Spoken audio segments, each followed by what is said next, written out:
Good morning, everybody in YouTube land. This is John Rhyme coming to you with a commentary today about inflation.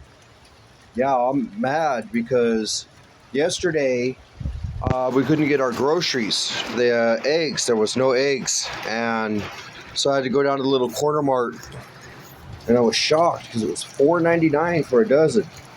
And the guy says, "Hey, that's the last one," and I didn't care. I'm happy to get the last one, but what he probably meant to say was that's the last one at that price. And so we ate all those, a big old family of four, and we went back today to get more eggs. They were $7 from one delivery to the next. Went up $2 out of five. That's 40%. I understand it's not 40% inflation. I understand avian flu, and I understand supply chain crunches, but it's just getting out of hand, and stuff is all going up all crazy. Today, I want to examine three reasons why.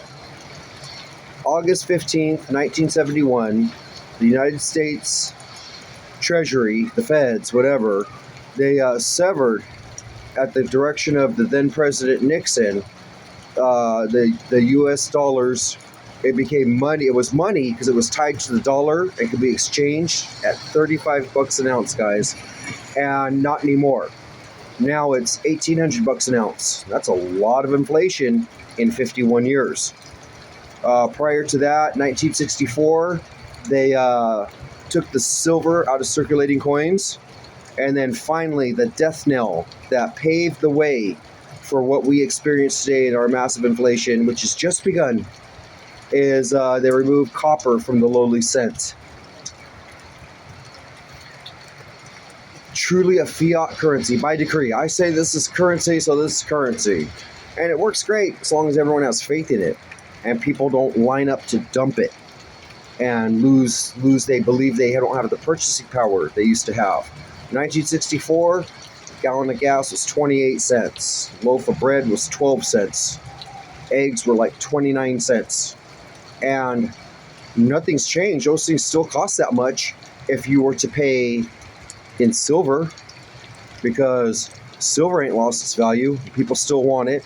It's always been a monetary metal, and it will protect you against inflation. And that's why in that earlier video I showed those two pocket carries, because you never know when we'll have a Carrington event. Those of my viewers who are very wealthy, if you keep it all in your little card, I have 10 million in crypto or 50 million in the bank, but it's all in the card. And then we have a Carrington event. That was 1859. It took our grid down, which consisted of telegraph lines from the west to the east. And it fried them. Some of them caught on fire. Operators got shocked. Random signals were just being shot across the system. And no one figured it out for a long time. The Carrington event happens today. We're in the Stone Age. We'll have horrible, horrible fatalities. It'll be 90%. The stores get resupplied daily, hourly, and we won't have any of that because we won't have trucks. Initially, we won't have trains. They'll be the first to get back online, I believe. And then no cars, no gas stations, no water in your house. It's going to be all bad if there's a Carrington event. And that's just a natural way it could happen. You know, what if it's malicious? I mean, do we have enemies that could blast us with a nuclear bomb that would fry our grid? Do we have unfriendly nations working on EMP missiles that just, they don't explode, they don't impact and do damage, they fly across the sky and miles wide blocks go dark? Hey, my phone, hey, my computer, hey, my car won't start. And, you know, you should be prepared. You should have fuel in your tank. You know, some people died in New York recently. They didn't have a gas can in their trunk. They didn't have a blanket in their trunk. It was a needless death. And back to the inflation. Ever since 1950, purchasing power has gone down 90-something%. I don't have the exact number here, but 90-something%, 97, 98 if I'm not mistaken, of the purchasing power, US dollar, is gone. It's a wild Keynesian experiment gone wrong.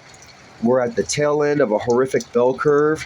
If you check the graph of what they printed last year, the year before, and this year, and what's projected to be printed next year in currency, not money. This paper crap, it's not money. They can print it at will, and if they print enough of it and the Keynesians have their way, it won't be long before we're just like Zimbabwe, with the poor man on YouTube saying, I have $100 billion note. You can't buy a slice of bread with it because their circulating currency is now $100 trillion notes. And we're just right behind them. Not very far, folks. So I encourage you all to prep. I encourage you all to stack. Your emphasis should be on the basics that will keep you alive. That's going to be food, water, weapons, fuel, medicine, warm clothing, shelter, a bug up bag. And then if anything's left and you want to protect against a sagging dollar, that will protect you against inflation. But the boat's sailing. I don't sell silver. I don't make money. I don't monetize my channel. I just want to give all the good folks listening a chance to beat inflation, because these corrupt traders, as I like to opine and love that First Amendment with my free speech, these just bastards don't care about you. They don't care about me. They're not going to come save you in the middle of the night. They come in the middle of the night, man, it's going to be all bad. You don't want that. And so what happens is you can't rely on them for anything. Food, fuel, water, pool chlorine tablets. And then lastly, silver, copper, gold. I don't have any gold. I've got a gold ring, but I got it checked at the pawn shop. And although we paid a grip for it, there's 2.25 grams of gold in it, which is a smattering, very small amount. So, but that's the only gold I have is my wedding band. So protect yourselves, protect your families. And there's a parable. Jesus talks about it. There was the wise virgins and the foolish virgins. And they went out to go meet the bridegroom for a wedding, the wedding of the century. Can't miss it, guys. And they brought extra oil. Some of them were foolish. They didn't bring no extra oil. And their oil-burning lamps ran out in the middle of the night. And the foolish one said, hey, give me some of your oil so that we can light our lamps. And the wise ones remained wise. They told them, no, maybe you can go out and buy some now, middle of the night. So no, but maybe you can go out and buy some now. And if you hurry, you won't miss the wedding. And sure enough, they went out and tried to buy oil in the middle of the night, and they missed the wedding because they were not prepared. So love to all of you. Bye-bye.